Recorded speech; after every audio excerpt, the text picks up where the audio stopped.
Érase una vez unos héroes con batas blancas que salvaron a la humanidad de los peores males con vacunas mágicas. Y aquí ya muchos de vosotros le habréis dado al botón de salir y huir de aquí corriendo. Pero los que os quedéis, escuchar hasta el final, que es donde viene lo bueno. Es otra idea de la vida totalmente diferente a lo que se conoce hasta ahora. Es un cuento que nos han repetido tantas veces que se ha convertido en dogma. Una historia donde las vacunas fueron la espada del bien y los virus, la sombra del mal. Nos lo contaron en las escuelas, lo vimos en documentales, lo hemos escuchado en cada crisis sanitaria, pero hoy quizás vas a escuchar algo que incluso te puede llegar a enfadar y molestar. Porque detrás de cada mito hay una verdad silenciada y detrás de cada jeringa una historia que fue enterrada con miedo y con propaganda. ¿Quiénes fueron realmente los padres de las vacunas? ¿Científicos desinteresados que buscaban salvar al mundo? ¿O experimentadores que utilizaron a niños como cobayas sin voz ni voto?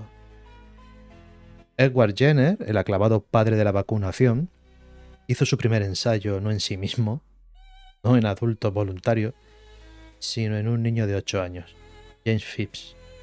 Un niño campesino, hijo del jardinero de Jenner, le inyectó pus de una pústula de viruela bovina y luego semanas más tarde lo expuso al virus humano.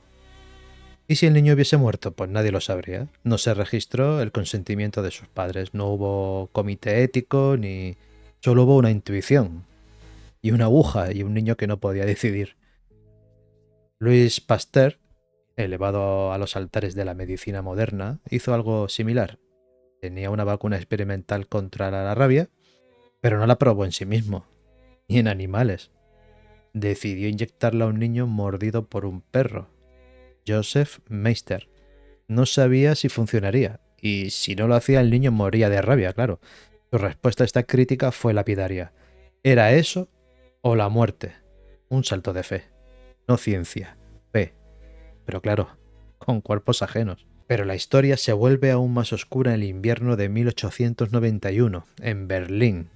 El médico Emil Bering realizó experimentos con su suero antidiftérico en niños internados en orfanatos, sin defensores.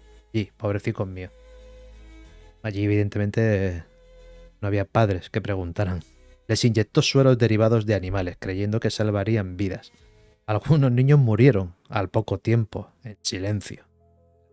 Uno de ellos era hijo de un médico prestigioso y la reacción del sistema no fue la de cerrar el laboratorio ni exigir responsabilidades. Fue simplemente cambiar el modelo de producción.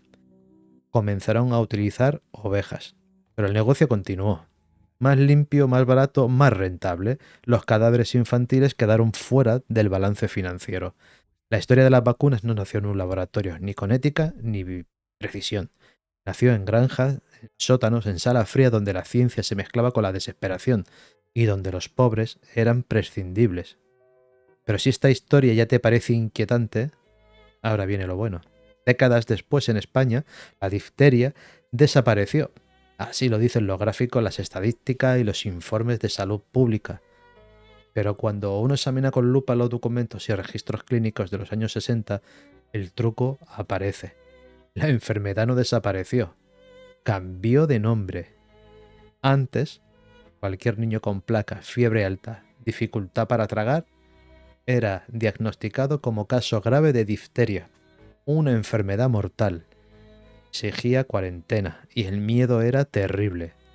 Pero con la llegada de la vacuna y la necesidad política de demostrar su eficacia, los médicos comenzaron a etiquetar los mismos síntomas como amigdalitis estreptocócica. Nada cambió en el cuerpo del niño, todo cambió en el papel. Y mientras las cifras oficiales de difteria descendían, la medicina institucional ordenaba extirpar las amígdalas al 90% de los niños. Cirugías masivas, innecesarias, como muchísimas, pero vistas desde el punto de la prevención. ¿Prevención de qué? De una enfermedad que solo desapareció de las estadísticas, pero no de los cuerpos. Y aún así, generaciones enteras crecimos escuchando que la vacuna eliminó la difteria, cuando en realidad Se le cambió el nombre y se ocultó el cadáver con tinta médica. El caso más claro de esta farsa llegó en 2015 en Olot, Cataluña. Un niño no vacunado contrajo difteria y rápidamente los medios lo transformaron en el demonio, claro. Sus padres fueron tratados como criminales. Las tertulias gritaban que por culpa de esos padres volvía la enfermedad. Pero días después, el escándalo silencioso estalló. El foco de la infección no estaba en los no vacunados, sino en los niños vacunados. 8 de ellos, vacunados según el calendario oficial, portaban la bacteria. Eran portadores sanos. La medicina reconoce que las vacunas no eliminan el patógeno, solo reducen síntomas. El vacunado puede contagiar sin enfermar. ¿Qué significa esto? El niño enfermo de Olot fue víctima del rebaño vacunado, no el culpable. La llamada inmunidad de grupo, ese día que se repite como un mantra, se derrumbó, porque si los vacunados también portan y transmiten, ¿de qué sirve vacunar a todos? ¿Quién protege a quién? En este punto ya no hablamos de salud pública, hablamos de una fe ciega, de dogmas sanitarios, de negocio protegido por ignorancia colectiva. Y ahora no mires tu cuerpo, porque hay algo que nunca te dijeron. Es que no estás solo. Tu cuerpo no es un campo de batalla, es un ecosistema. En él habitan 100 billones de bacterias, 10 veces más que células humanas. Tus mitocondrias, las que te dan energía, son bacterias ancestrales. No es metáfora, es biología. Lynn Margulis, una de las biólogas más importantes del siglo XX, lo deja claro. Todo ser vivo es un consorcio bacteriano. Los microbios no son enemigos, son nuestra base, nuestra historia y nuestra estructura. Pero la industria necesitaba un enemigo invisible, algo que no pudieras ver, pero que pudieras temer. Así nació el mito de la guerra microbiana.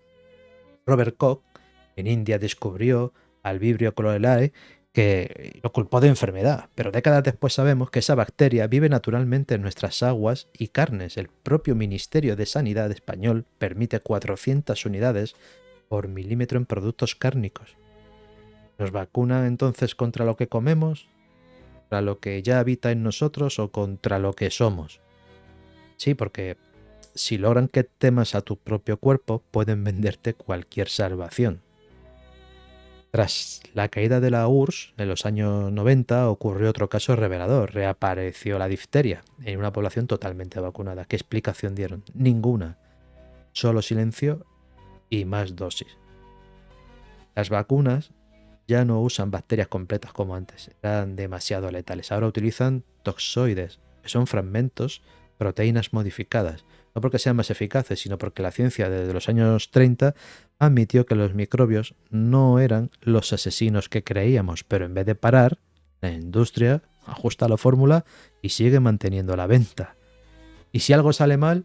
¿Y si una vacuna daña a un niño? No importa, porque los laboratorios evidentemente tienen inmunidad legal. No puedes demandarlos, están protegidos por leyes firmadas por gobiernos, los mismos gobiernos que promueven la vacunación masiva.